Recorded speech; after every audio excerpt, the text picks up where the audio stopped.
Kaya ano ang tipan ng tanglaw? Ang tipan ng tanglaw ay ang pang-apat na tipan na ginawang Diyos kay Abraham. Ang Diyos ay gumawa ng 7 tipan kay Abraham at ang tipang ng tanglaw ang pang-apat. Kaya, pang-apat, ang pagiging nasa gitna mismo ng 7 tipan. Ang tipan ng tanglaw ay napagkasunduan na ito ang pinakamahalagang tipan na ibinigay ng Diyos kay Abraham. Kaya niyong nakaraang linggo, natutunan natin na sa tipang ito, nangako ang Diyos ng dalawang bagay. Nangako ang Diyos ng mga inapo kay Abraham at nangako rin ang Diyos ng lupain kay Abraham.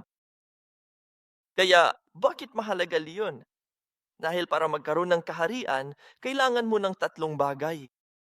Anong 3 bagay na yun? Mga tao na mga inapo, tama ba? At kailangan mo ng teritoryo o lupain at kailangan mo ng soberanya. At ang soberanya ay dumarating kapag sinusunod natin ang Diyos. Kaya, sa madaling salita, sa Biblia, ang layunin ng kasaysayan ng pagtubos ay ang pagtatago ng kaharian ng Diyos dito sa lupa. At paano itinatag ang kahariang iyon? Ang kahariang iyon ay itinatag kapag ang bayan ng Diyos, ang mga inapo, ang mga espiritual na inapo ni Abraham, ang nagmamay-ari ng lupain. At habang sila ay nabubuhay sa lupaing iyon, habang sinusunod nila ang Diyos, tinutupad niyan ang kaharian ng Diyos. Ay ang tipan ng tanglaw ay nangangako ng mga inapo ni Abraham ay angkinin ang lupang pangako. Yan talaga ang kaharian ng Diyos. Kaya iyan ang tinalakay namin nung nakaraang linggo. Kaya't dumako tayo sa pag-aaral natin niyon tungkol sa ikalawang bahagi ng tipan ng tanglaw. Kaya na yon ay pag-uusapan muna natin kailan pinagtibay ang tipan ng tanglaw. Ang tiempo, nang gawin ng Diyos ang tipang ito kay Abraham, hindi nito ibinigay sa atin ang isang tiyak na edad ni Abraham.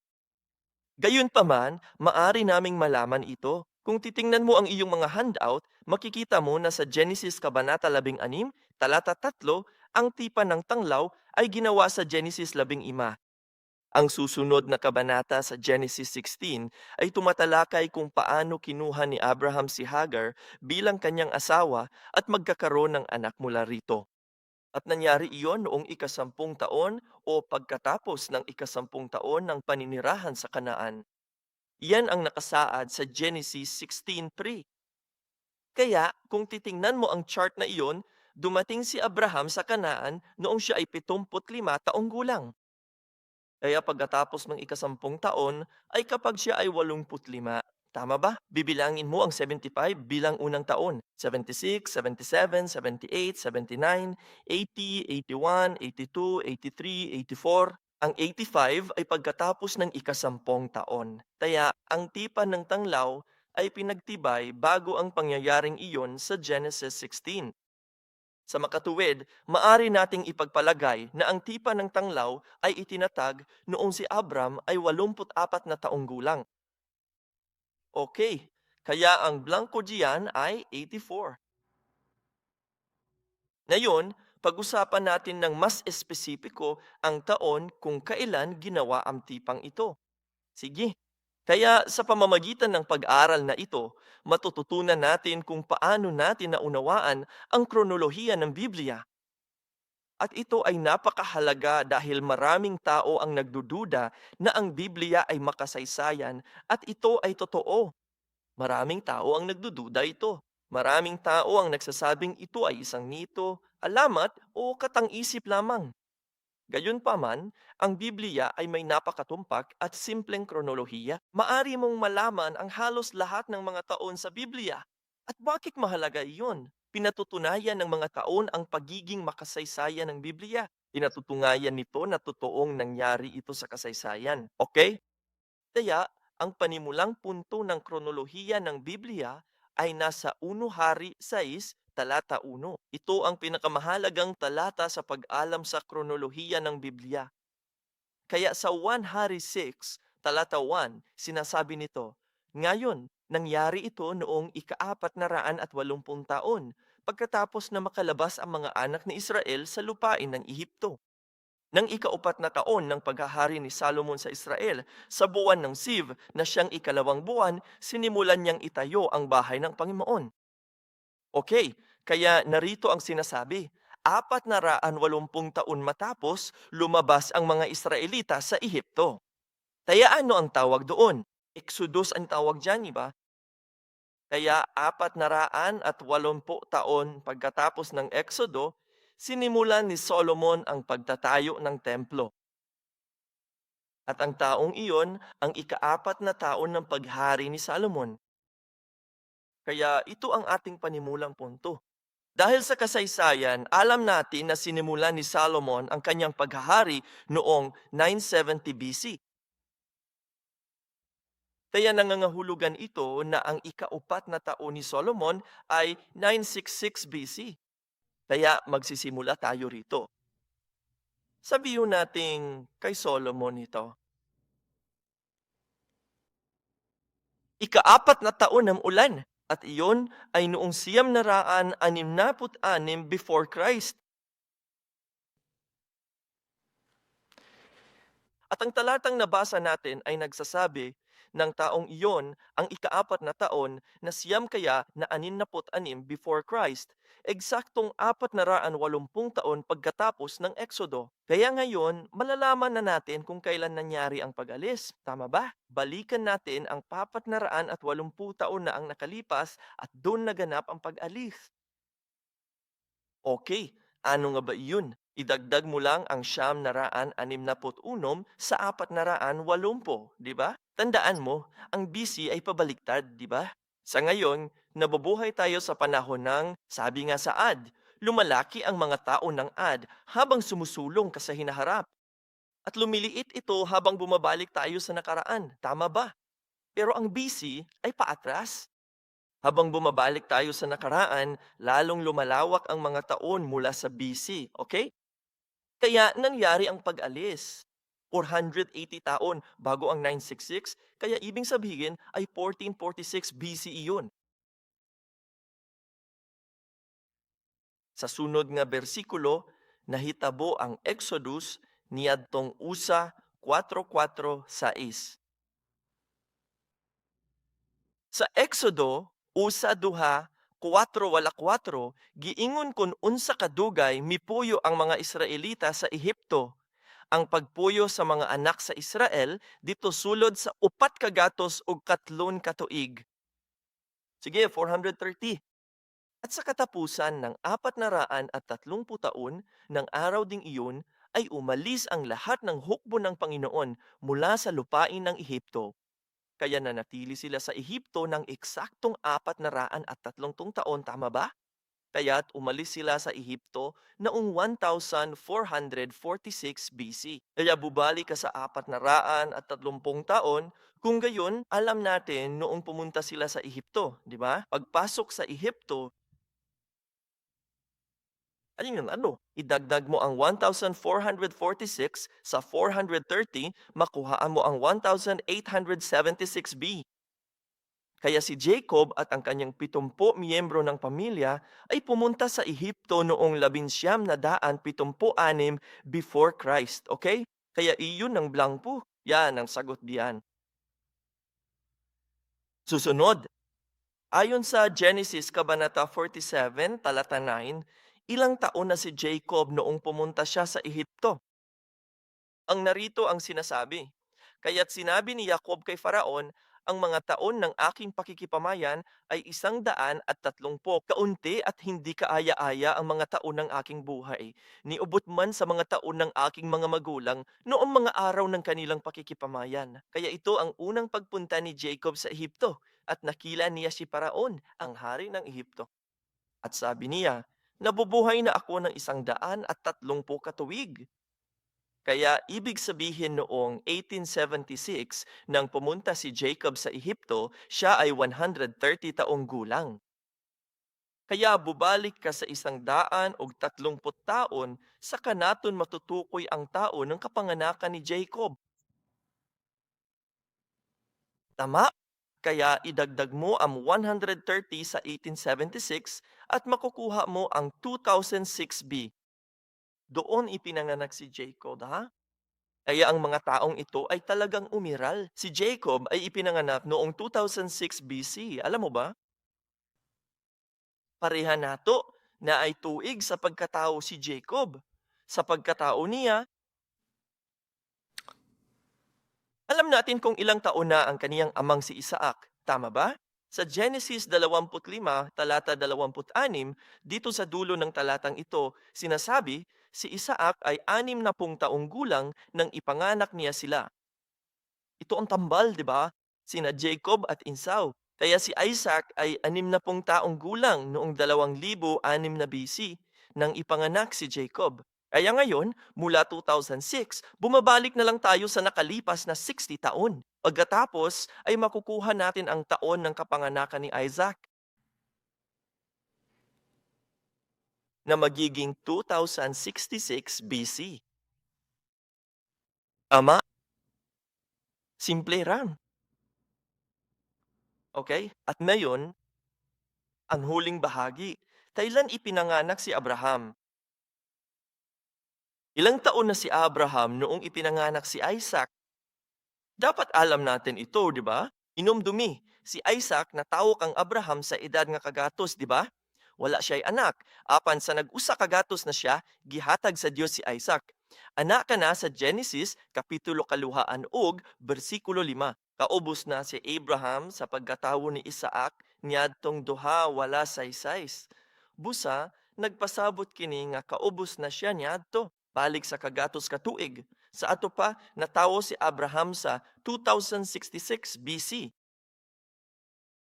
Nakikita mo yan? Ganito lang, maunawaan natin ang buong kronolohiya ng Biblia. Ibig kong sabihin, kung may oras tayo, maari tayong bumalik mula rito hanggang sa kung kailan nilikha si Adan. Okay? Halimbawa, mayroon kang tandaan, pinag-aralan natin sa Genesis, Kabanata 11, ang talaang kanan. Nalaman natin na si Abraham ay ipinanganak 200 taon pagkatapos ng baha. Maong nga mahibalaan nato ang eksaktong tuwig sa baha ni Noe. Idugang ang duha, 9 duha, sa duha usa saysay. Ang resulta kay duha 458, di ba? Ingon niya na. Sa pagbaha, kagatos katuig si Noe. Mabalik kita gikan niya na hangtod kang Adan. Ang taon ng paglika kay Adan ay 4114 BC. Kaya kapag may mas maraming oras tayo mamaya, pag-usapan ko kung paano natin malalaman iyan. Kaya naman, si Abraham ay ipinanganak noong 2166 BC at ang tipan ng tanglaw ay pinagtibay noong si Abraham ay 84 taong gulang. Tama ba? Kaya nangangahulugan ito na ang taon kung kailan ginawa ang tipan ng tanglaw ay 2082 BC. Okay? Kaya ayun, panglima, si Abraham ay 84 taong gulang nang maitatag ang tipang tanglaw. Sa makatuwid, ang tipan ng tanglaw ay itinatad noong 2082 BC. Okay? Ngayon, tingnan naton ang susunod na punto. Ang katuparan. Napipang na panglang. Kaya ang paraan kung paano dapat matupad ang tipan ay ito. Nangako ang Diyos kay Abraham na nagsasabing, sa ikaupat na salinlahi, ang iyong mga inapo ay babalik dito. Ibig sabihin, ang Kanaan at ang kinin ang lupaing ito. Okay? Kaya sino ang ikaapat na henerasyon? Parang simple lang ito para sa atin ngayon dahil marami na sa atin ang nakarinig nito. Ngunit maari pa rin itong pagtalunan sa ngayon. Maraming iskolar ang nagtatalo tungkol dito dahil may dalawang bagay na sinabi ang Diyos kay Abraham. Una, ang imong kaliwat maulipon og daugdaugon sa laing nasod sulod sa upat ka gatos ka tuig. Unya, sa ikaupat nga kaliwatan, mubalik sila dinhi. Maraming tao ang nag-iisip na ang 400 taon ay katumbas ng ikaapat na henerasyon. Pero hindi tama yun. Ang 4 katuig at 4 na henerasyon ay 2 katuig, mga bagay na lubos na magkaiba, mga unit ng oras na lubos na magkaiba. Okay, tingnan natin ang puntong iyan. Bilang uno, apat na gatos ka tuig ug upat ka henerasyon. Maraming teoloho ang nag-iisip ng apat na henerasyon ay katumbas ng 400 taon, ngunit hindi iyon tama. Ang isang henerasyon ay ang panahong kailangan ng isang bata upang lumaki at magkaroon ng sarili nitong anak. Okay, kaya nga ang isang bata ay ipinanganak, siya ay lumalaki at magkakaroon ng sarili nitong anak. Isang henerasyon lang naman yan, di ba? Kaya sa Biblia, ang isang henerasyon ay mga 25 hanggang 30 taon. Ama, kasi ganun katagal ang kailangan para maipanganak, lumaki, at magkaroon anak ang isang tao, di ba? Umigit kumulang 25 hanggang 30 taon. Isang henerasyon lang yan. Kaya ang 400 taon ay hindi maarang maging isang henerasyon lamang. Higit pa riyan iyon. Kaya nang sabihin ng Diyos na sa ikaapat na henerasyon, babalik sila rito. Ano ba ang pinag-usapan ng apat na henerasyong ito? Ang apat na henerasyon ay tumutukoy sa madaling salita, apat na tao. Tama ba? Nandyan ang lolo, tapos ang ama, tapos ang apo, at saka ang apo sa tuhod. Di ba? Apat na henerasyon yan. Ibig sabihin, apat na tao. Kaya abuto ng apat na henerasyon bago makabalik ang mga Israelita sa Kanaan at angkinin ang lupang iyon. Kaya kung magsisimula tayo kay Abraham, si Abraham ang unang henerasyon, tama ba? At saka si Isaac ang pangalawang henerasyon. At saka si Jacob ang ikatlong henerasyon. At pagkatapos ni Jacob, nagkaroon si Jacob ng 12 anak na lalaki. Isa sa 12 anak na lalaki ang magiging ikaapat na henerasyon. Kaya sino ang ikaapat na henerasyon na iyong? Malinaw na si Joseph yon, di ba? Dahil si Jose ang anak na magpapatuloy ng tipan. Giyon sa nato ni pagkahibalo. Kay kontan-awan ang Hebrehanong 11, ang kapitulo sa pagtuo.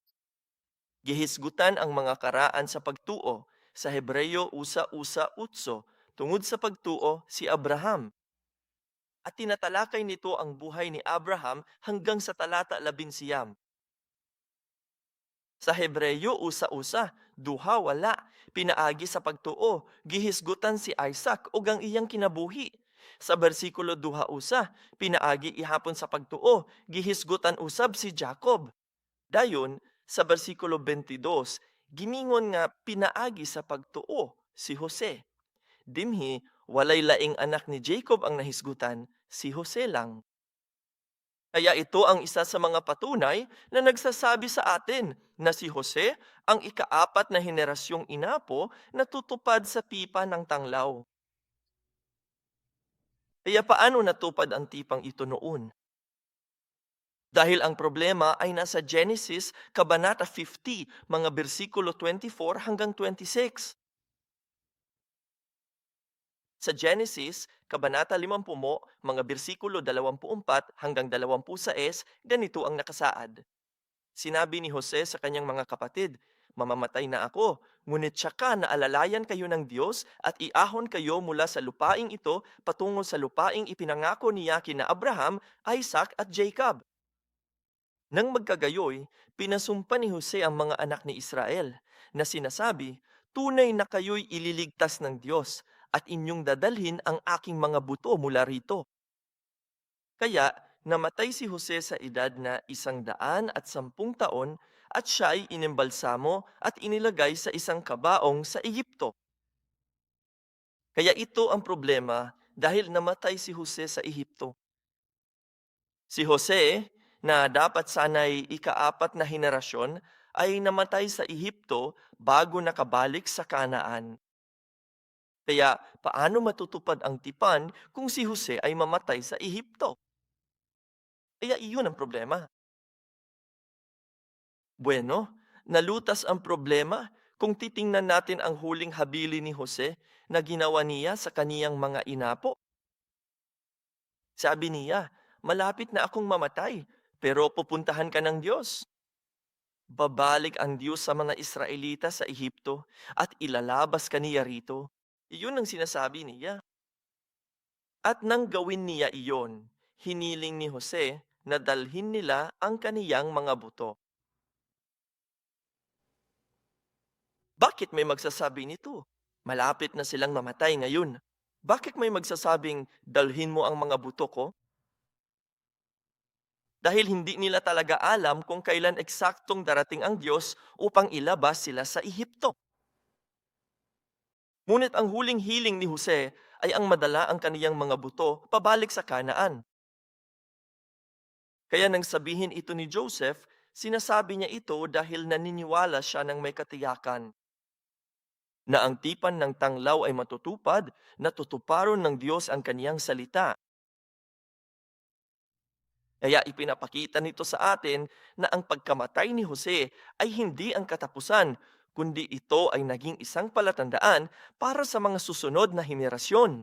At ang blanco ron ay ang mga boto ni Joseph. Ang mga buto ni Jose ang naging tanda at pinagmumula ng lakas para sa mga Israelita upang makapasok sila sa kanan. Ang kanyang mga buto ay tanda na nagpapakita sa kanila na ang Diyos ay sumasa kanila. At anong tawag doon? Iya ang tinatawag na pagpapala ni Emmanuel. Iyan ang blanco, Emmanuel. Alam naman nating lahat ang ibig sabihin ng Emmanuel, di ba? Ibig sabihin, kasama natin ang Diyos. Kaya ang mga buto ni Joseph, hindi ko sinasabing ang mga butong iyon ay Diyos. Hindi. Ngunit ang mga butong iyon ay parang isang nakikitang tanda na nagpapaalala sa mga Israelita na ngaon ang tipan ay hindi pa natutupad. Hindi ito patay. Balido pa rin na itatago pa rin niya ito. Ito ang paalala. Kaya ang huling kahilingan ni Jose tungkol sa kanyang mga buto ay nagpakita ng kanyang buhay na pananampalataya. Buhay na pananampalataya. Sige, kahit na malapit nang mamatay si Jose, nanatiling buhay ang kanyang pananampalataya. At ang mga butong iyon ang paalala na hindi lamang buhay ang pananampalataya ni Jose, kundi ang mga pangako ng Diyos ay may bisa pa rin at tuparan ang mga ito. Kaya pagkalipas ng humigit kumulang 360 taon pagkamatay ni Jose, nang lumabas si Moses at ang mga Israelita mula sa Ehipto, sa Exodo Kabanata 13, talata 11, sinasabi, dinala ni Moses ang mga buto ni Jose, sapagkat kaniyang pinanumpa ng taimtim ang mga anak ni Israel na sinasabi, tiyak na aalagaan kayo ng Diyos at dadalhin ninyo ang aking mga buto mula rito. Kaya dinala nila ang mga buto ni Jose palabas ng Ehipto. Isipin ang sitwasyong ito. Tumatakbo sila palayo. Sila ay mga alipin, ngunit ngayon, sa pamamagitan ng 10 salot, pinalaya sila ng Diyos. Tama ba? Kailangan talaga nilang mag-impake ng mabilis at umalis doon bago pa magbago ang isip ng mga Ehipsyo. Matud ni Moises, dadon nato ang mga bukog ni Jose. Kaya kung pupunta kayo sa Metropolitan Museum, meron sila, hindi ko alam kung meron pa rin sila, pero nagkaroon sila ng eksibisyon tungkol sa mga hari ng Ehipto. At mayroon silang sarkopago na ito ng mga hari ng Ehipto. Napakalaki nito. Pinuntahan ko yan para makita. Yun lang. At lumabas ako dahil ayoko nang makakita ng iba pa. Umunta lang ako para makita iyon. Napakalaki nito at mukhang napakabigat. Ngayon, si Jose ang punong ministro ng Ehipto. Ibig sabihin, ang kanyang kabaong, ang kanyang sarkopago ay malamang na kasing laki rin ng mga iyon. Sige, mayroon itong kabaong na gawa sa kahoy at pagkatapos tulad ng sarcophagus na bato o plaster sa paligid nito. Kaya isipon mo na lang na dinadala mo iyan sa loob ng 40 taon sa ilang at pagkatapos ay 16 na taon ng pagsakop sa Kanaan. Ang bigat naman, di ba?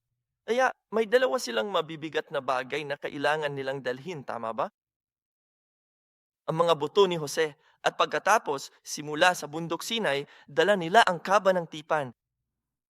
Kaya ang dalawang bagay na ito ay nasa unahan na nangunguna sa mga Israelita sa paglalakbay sa ilang. Pareho silang mabigat. Pareho silang kinailangang pasanin sa mga balikat ng mga tao. Pero hindi sila nagreklamo. Dinala nila ang mga buto ni Jose hanggang sa Shechem sa Kanaan, at sa huli ay inilibing ang mga buto roon noong 1390 BC. Kaya bakit mahalaga ito? Simula rito, ang mga buto ay may napakahalagang kahulugan sa Biblia. Halimbawa, nang ipadala ng Diyos ang pangwakas na ikasampung salot, iyon ang salot ng mga panganay. Tama ba? Sinumang walang dugo ng kordero sa hamba at hamba ng kanilang pintuan, darating ang anghel ng kamatayan at papatayin ang mga panganay ng sambahayan iyon. Tama ba? Kaya't ang lahat ng mga Israelita ay kumuha ng isang korderong lalaki na 1 taong gulang at walang kapintasan. Pinatay nila ito at kinain nila ito sa bahay. Ngunit kinuha nila ang dugo at inilagay ito sa hamba ng pinto at sa lintihas. Siyempre, alam nato na ang dubong ito ay sumisimbolo sa dugo ni Hesukristo na siyang ating kordero ng Paskwa. Hindi ba?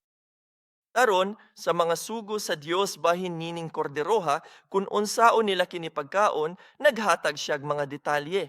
Iasal kini sa kalayo ug kaunon uban sa pait nga mga utanon. Dapat nilang kainin ito ng mabilis, nakasuot ng sapatos at nakatali ang sinturon dahil malapit na silang umalis, hindi ba? Ngunit, isa sa mga utos na ibinigay niya ay huwag mong baliin ang mga buto nito. Hindi mo mababali ang mga buto ng kordero. Ibig kong sabihin, kung nagmamadali kang kumain, baka aksidente mong makagat o mabasag ang isa, di ba? Ngunit taimtim na inutos ng Diyos na huwag nilang baliin ang kanilang mga buto. At pagkatapos ay mabilis na sumulong sa bagong tipan noong si Jesus ay naghinalo sa krus. Ang dalawang magnanakaw sa kanan at sa kaliwa ay buhay pa at papalubog ng araw sa Biyernes, di ba? Iyan ang simula ng Sabat para sa mga Israelita. Kaya sabi ng mga tao, hindi pwedeng nakabitin ang mga bangkay sa araw ng Sabat. Kailangan mo silang ibagsak, sabi nila kay Pilato. Kaya sinabi ni Pilato, sige, tingnan mo kung buhay pa sila. Kung buhay pa sila, baliin ang kanilang mga binte para mabilis silang mamatay at maibaba ang mga bangkay. Kaya pumunta ang mga sundalong Romano at tumingin. Buhay pa ang dalawang magnanakaw, kaya nabali ang kanilang mga binti at namatay. Ngunit nang pumunta sila kay Jesus, sinasabi ng Biblia na patay na siya. Namatay na si Jesus. Kaya naman, hindi nila binali ang kanyang mga binti. At pagkatapos ay sinasabi ng Biblia na dapat sundin upang matupad ang mga salita ng banal na kasulatan na nagsasabing walang kahit isang buto niya ang mababali. Kaya ano ang ibig sabihin niyan? Bakit mahalaga na hindi nabali ang kanyang mga buto? Kaya kung titingnan mo sa Ezekiel, Kabanata 37, versikulo 11, sinasabi nito, nang magkagayoy, sinabi niya sa akin, Anak ng tao, ang mga butong ito ay ang buong sambahayan ni Israel. Narito, sinasabi nila, ang aming mga buto ay natuyo at ang aming pag-asa ay nawala. Tayo ay tuluyong naputon. Kaya kung titingnan mo ang pangungusap na ito, rito mismo, ang ating mga buto ay natuyo, ang ating pag-asa ay nawala. Ang dalawang pariralang ito ay magkatulad. Parang tulang Hebreyo ito na lagi silang may dalawang linya, di ba? Isang linya na nagsasabing isang ideya. Ang pangalawang linya naman ay nagsasabi ng parehong ideya sa magkaibang salita. Kaya dito, kung saan sinasabing natuyo ang mga buto, ibig sabihin noon ay wala na ang kanilang pag-asa. Kaya sa lumang tipan, naniniwala sila na ang mga buto ay kinakailangan para sa muling pagkabuhay. Iyan ang pinaniniwalaan nila sa lumang tipan. Kung wala ang mga buto, walang pagkabuhay na mag-uli. Kaya halimbawa sa Jericho, natatandaan mo ba ang lalaking ito na nagngangalang Achan? Ninakaw niya ang isang bagay na hindi niya dapat ginawa. At dahil diyan, natalo sila sa sumunod na labanan sa Ai, tama ba? Kaya't sila'y nagtanong sa Diyos. Nanalangin sila sa Diyos, Diyos ko, bakit kami natalo? At sinabi ng Diyos, iyon ay dahil may isang taong kumuha ng isang bagay na hindi nila dapat gawin. At saang tribo nagmula ang Diyos, saang sambahayan, at sa wakas, bumaba sila sa ang lalaking ito na nagngangalang Achan at nalaman siya, tama ba? Kaya ano ang parusa sa lalaking ito at sa kanyang pamilya? Kadalasan sa Israel, ang kanilang parusang kamatayan ay batuhin hanggang mamatay. Ganoon ka namatay sa Israel, di ba? Ganon nila pinatay ang mga tao. Ngunit kay Achan, ang kaniyang kasalanan ay napakasama. Sabi ng Diyos, siya ay ihihiwalay sa aking bayan. Kaya ano ang pinakamasamang bagay na magagawa mo kahit na matapos mo silang patayin? Para sa mga Israelita sa lumang tipan, ito ay parang pagsunog sa kanila, pagsunog sa mga buto. Kaya siya ay nasunog. Ang ibig sabihin nun ay, kahit sa kabilang buhay, ang lalaking ito ay hindi magiging bahagi ng bayan ng Diyos. Tapos na siya. Ayun ang ipinahihiwatig noon. Kaya, sa lumang tipan, ang mga buto ay sumisimbolo sa pag-asa ng muling pagkabuhay. Kaya nga, nang sabihin ni Jose, dalhin ninyo rito ang aking mga buto, pagpunta ninyo sa Kanaan, ang mga buto ni Jose ay sumisimbolo sa pag-asa ng muling pagkabuhay para sa mga taon Israel. Sumisimbolo ito sa buhay na pananampalataya ni Jose na siyang magpapalakas sa mga Israelita upang hindi sila mawala ang kanilang pananampalataya. Upang kapag sa wakas ay dumating ang Diyos upang ilabas sila sa Ehipto, ang kanilang pananampalataya ay manatiling buhay upang sila ay sumunod sa Diyos. At susunod sila sa Diyos at kay Moises palabas ng Ehipto patungo sa Kanaan.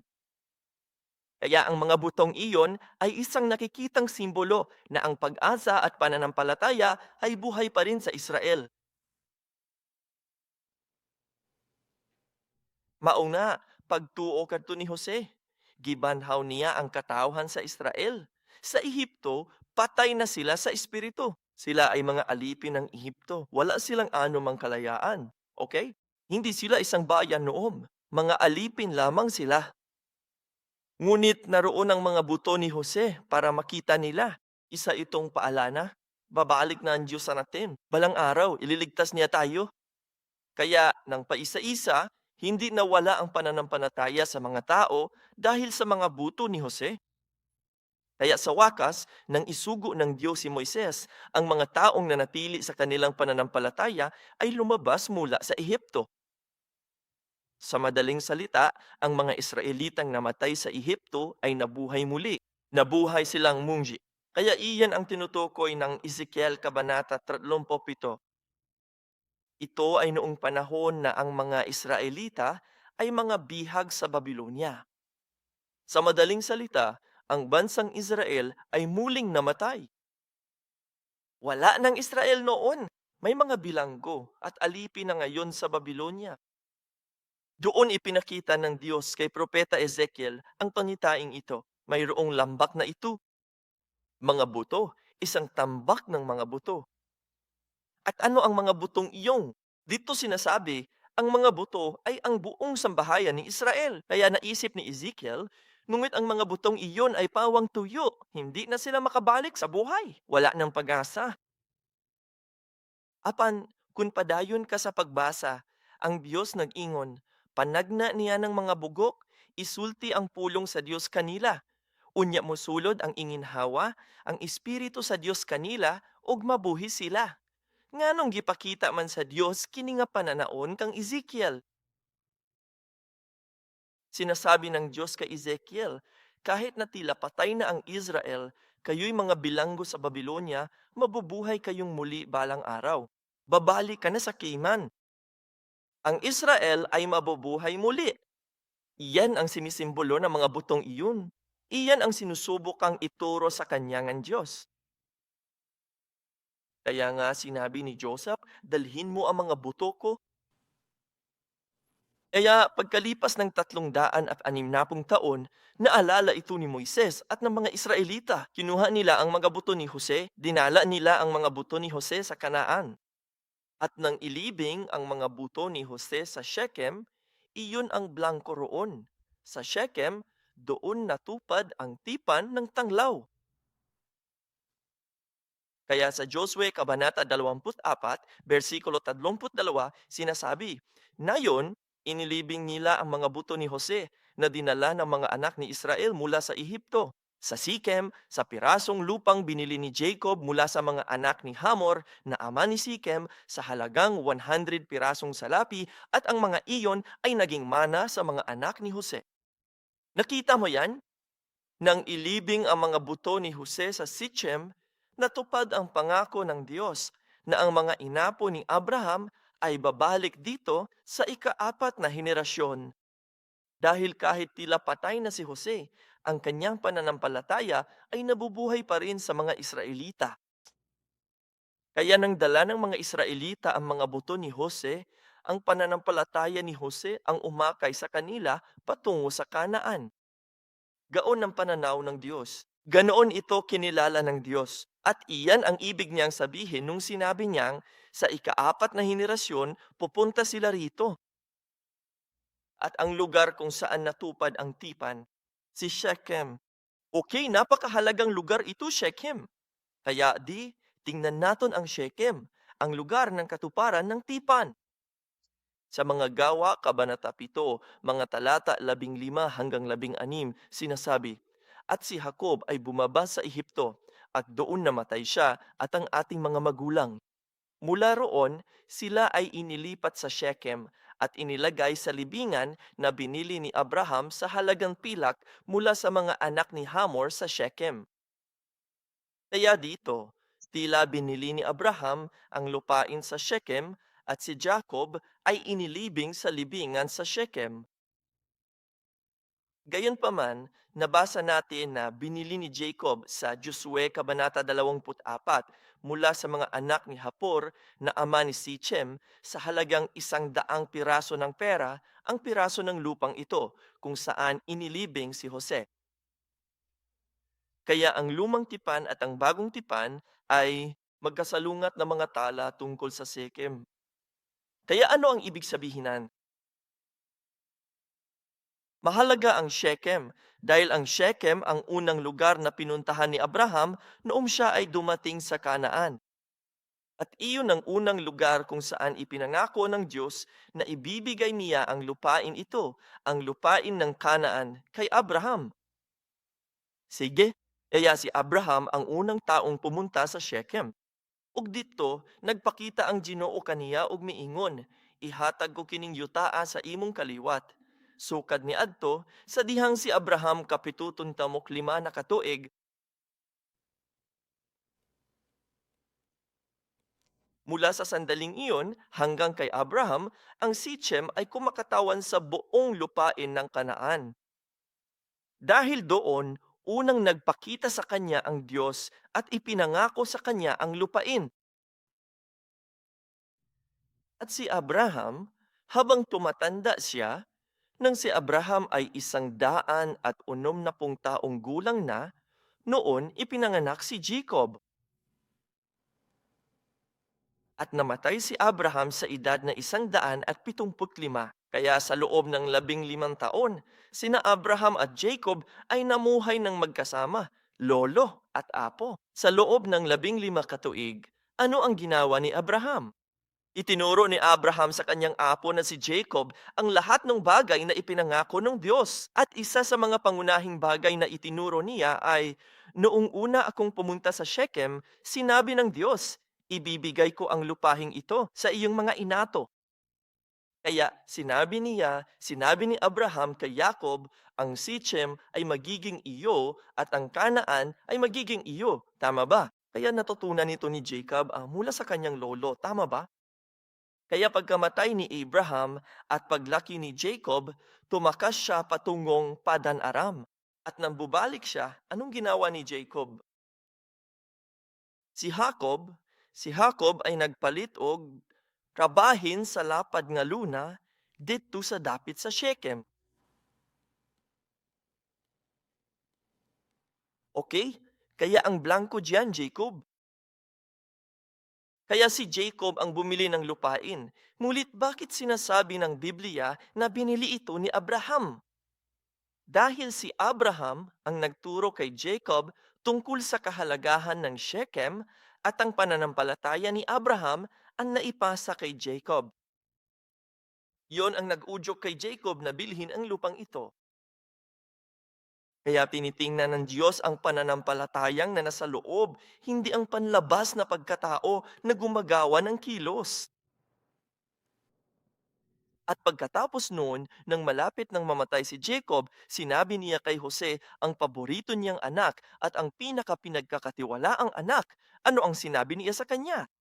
Sa Genesis, Kabanata 48, mga bersikulo 21 at 22, sinabi niya, nang magkagayoy, sinabi ni Israel kay Jose, narito, ako'y malapit ng mamatay. Ngunit ang Diyos ay sa inyo at ibabalik kayo sa lupain ng inyong mga magulang. Binibigyan kita ng isang bahagi na higit kaysa sa iyong mga kapatid na aking kinuha sa kamay ng mga Amoreyo gamit ang aking espada at pana. Kaya rito, binigyan ni Jacob si Jose ang isa pang piraso ng lupa. Bakit?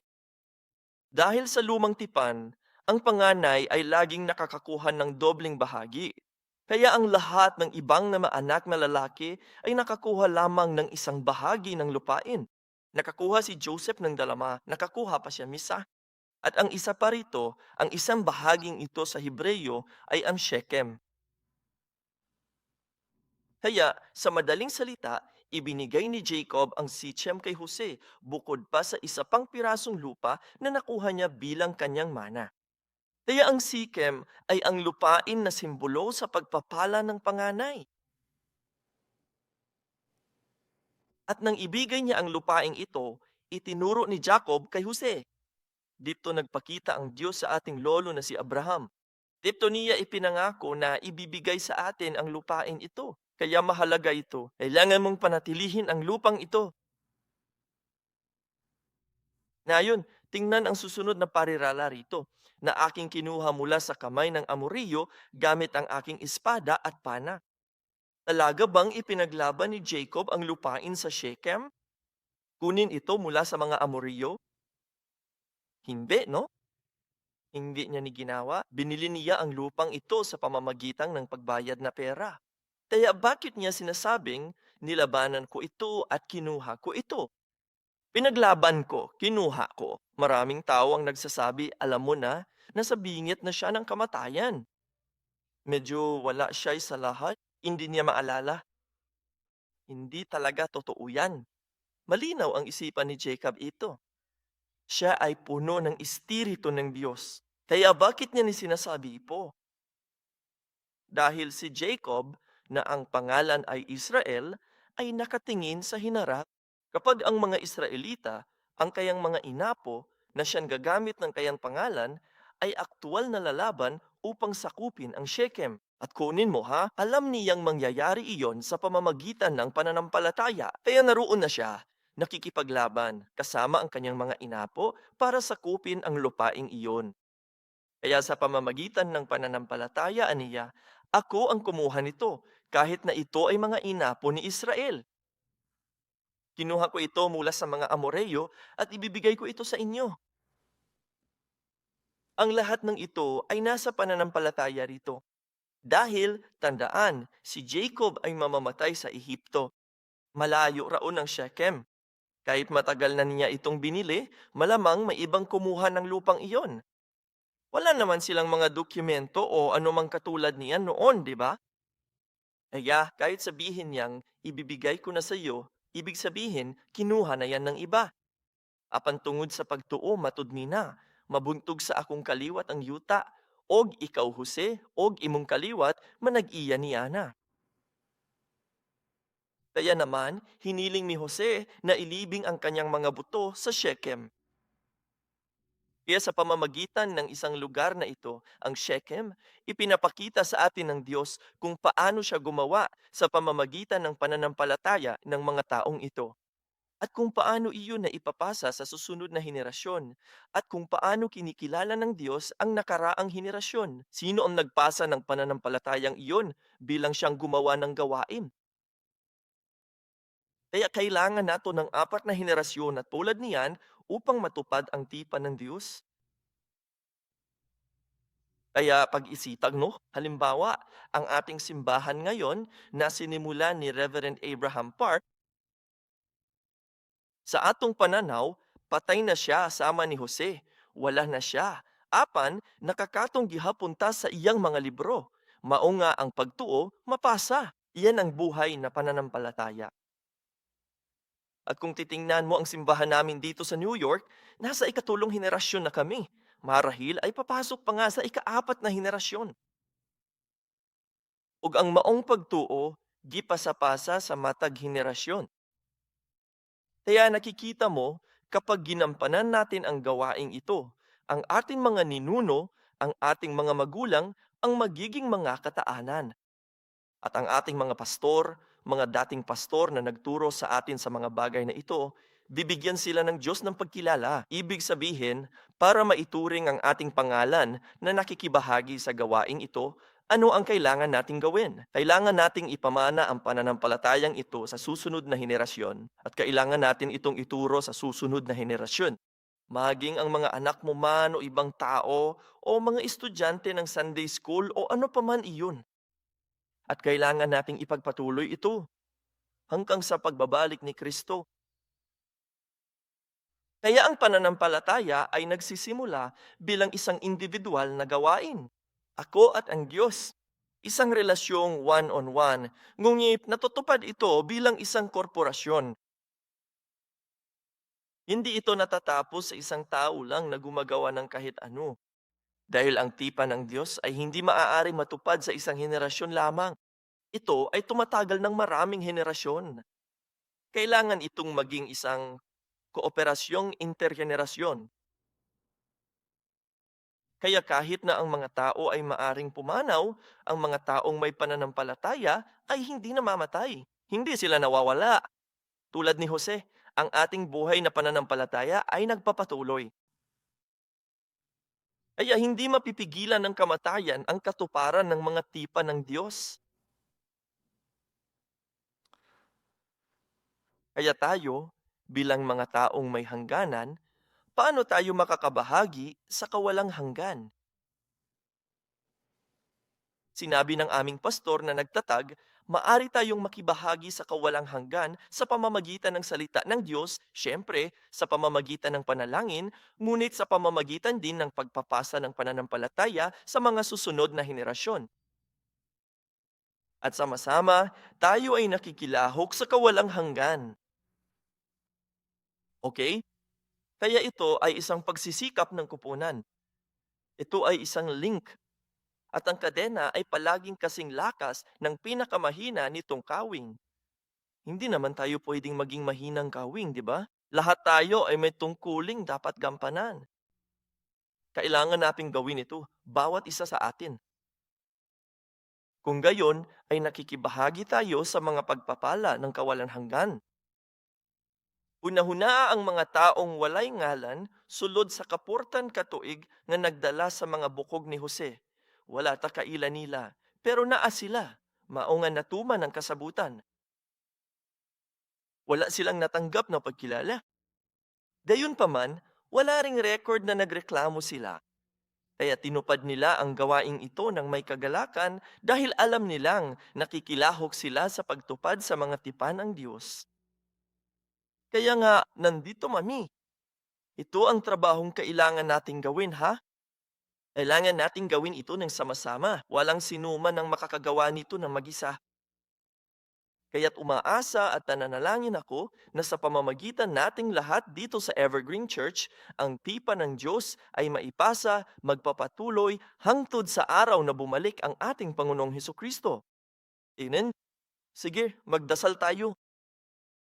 Ama sa langit, maraming salamat po sa iyong biyaya. Nagpapasalamat kami sa iyo sa pagtuturo sa amin tungkol sa tipan ng tanglaw at tungkol sa buhay na pananampalataya ni Jose. At umaasa at nananalanin tayo, naway ipagkaloob mo sa aming lahat ang buhay na pananampalatayang ito, upang kami rin ay magpatuloy sa tipang ito hanggang sa araw na bumalik ang aming Panginoong Hesus. Diyos Ama, tulungan at alalayan mo kami upang hindi tayo matitinag sa pananampalatayang ito, bagkus ay malampasan natin ang lahat ng pagsubok, paghihirap at tukso na maaling nakapaligid sa atin, upang maipasa natin ang pananampalatayang ito sa susunod na henerasyon. At dalangin ko na sana ay Tataparin mo ang tipang ito dito sa Evergreen Church. At naway ang simbahang ito ang maging espiritual na Shechem kung saan ang tipan ay ipinapadala at natutupad. Lahat para sa iyong kaluwalhatian, Panyimuan. Lubos kaming nagpapasalamat sa pagkakataong ito na makibahagi sa walang hanggang gawain at pagpapalang ito. Kaya sa pagkakataong ito, inialay namin sa iyo ang handog na ito ng may pasasalamat. Tulungan mo kaming magbigay ng may masayang puso. At dalangin ko na sana'y maalala ninyo ang bawat kamay na nagbibigay. At naway mabayaran mo sila ng 10,000 beses upang lagi tayong magkaroon ng masaganang mga pagpapala sa ating mga pamilya, sa ating mga lugar ng trabaho, sa ating mga negosyo, at naway mapuno ng pasasalamat ang ating mga buhay. Nagpapasalamat kami sa iyo, Panginoon, at ang lahat ng ito ay aming idinalangin sa pangalan ni Jesus. Purihin nato ng Diyos sa pamamagitan ng ating palakpakan.